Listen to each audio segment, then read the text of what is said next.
I really should have made this video a lot sooner, but at the same time, it was probably best that I waited to talk to Oda first to clear things up with him. I hopped on a call earlier today with Oda. We had a nice chat about everything that's happened so far, and I believe I explained everything to him in our call, and now it's time to explain it to you guys here as well. A few things that I need to cover in this video: the clan bank situation, the purple dot in the clan chat situation, the clan EoP, and of course addressing all the hate that I've been receiving. I posted a video of my clan EoP winning the second bracket of the DMM mode finals, and a lot of people have been commenting on that video about the winner being an Oda CC and that he didn't deserve the win and that he cheated and whatever else. Let me give you a bit of history before I start to address some things. EoP is a pure clan, one of the oldest pure clans on RuneScape. EoP closed back in 2018 and has been closed for about 4 years now, and recently reopened back up, I think about around February of this year. EoP decided to play DMM for the first time as a clan, just to have some fun and maybe take home the win if possible. That was the goal for this DMM. A lot of the ranks and members dedicated a lot of their time throughout the 2 weeks, and we ended up doing really well. I made a really nice video on it, and unfortunately that video received so much hate that it didn't do well due to that fact. Originally, EoP and Oda had intentions to team up together for the final hour. The leaders of EoP and Oda were in a Discord group together. They briefly talked, but nothing was set in stone regarding the alliance at the time, so EoP wasn't sure if the alliance was even happening. A day later, EoP had the opportunity to hit Oda's CC at Sand Crabs during a breach. The leaders were a bit hesitant on hitting them, but decided to pursue it because, like I said, the alliance was not set in stone at the time. After that, Oda ended up leaving that group, which is totally understandable from his perspective. After that, the finals is fast approaching and Oda went ahead to form a different alliance with the pure clan Misfits.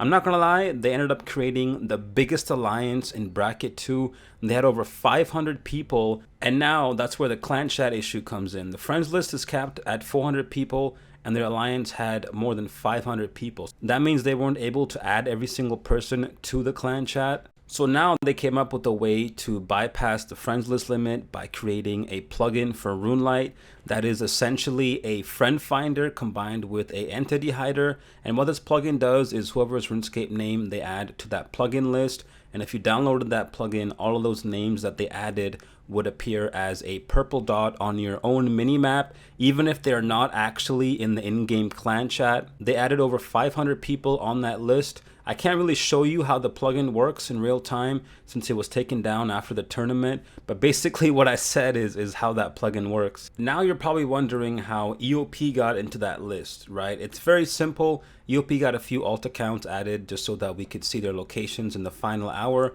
Oda's alliance also had their own alt accounts added into EoP CC as well, so they could see where EoP was. It's a pretty normal thing in the clanning world. You can't hate on both parties for doing that. The real issue here is that the winning account in bracket 2 was one of the accounts that got added to the RuneLite plugin. So at this point, it doesn't matter who CC he was actually in because that is irrelevant now. The winning account was essentially added on both sides. Did it give him an advantage to survive longer? Of course. But was it a scummy win? No, because these DMM multi-fights are essentially just massive free-for-alls, and it wasn't against the rules to do what he did. The reason why I didn't mention the plugin situation in my final hour video is that I went to edit that video as soon as the finals was over for bracket 2, and I didn't know about that situation till after that video. I knew that he got added to Oda's CC prior to the finals, but I didn't know that the plugin worked the way that it did, him essentially being in both CCs and whatnot. I didn't know about that. Let's move on to this clan bank situation. I posted in the winning video a picture of the clan bank with a lot of good items ready to hand out to people for the final hour fight, right?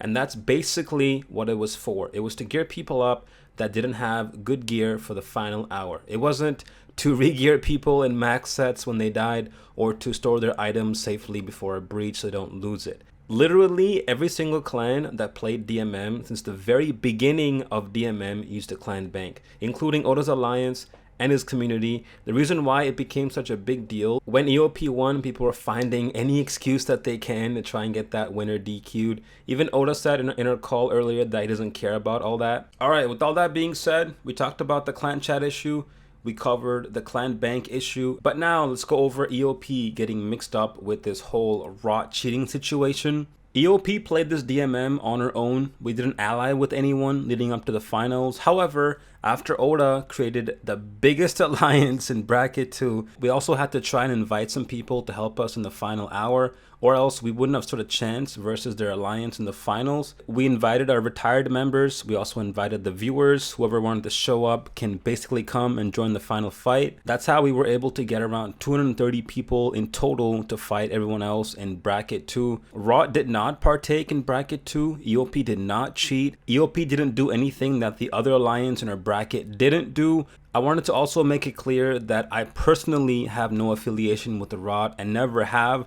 The reason I have to say that is because people were attacking me and saying that I was associated in with the cheating that the others were doing. All this hate towards me for simply existing and having fun with my clan in the finals was not fair at all. I did not cheat. I did not break any game rules, and yet there's so much hate towards me after this finals video, which was an amazing video, by the way. It sucks that the video got ruined due to all that hate that it did receive. The goal at the end of the day from EoP and Oda's community was the same. It was to play DMM together as a community and to let people experience the big multi-fights on RuneScape that they typically would never experience on their own, right? Despite all the hate and drama, I think both sides managed to accomplish just that. The people that attended the final fight from both sides, they had fun, dude. I've been a part of so many multi-fights, and this was one of the most fun and the biggest fight that I've been a part of in my time, and I'm sure other people can definitely agree with me on that. This video wasn't made to hate on anyone. I made this video to defend myself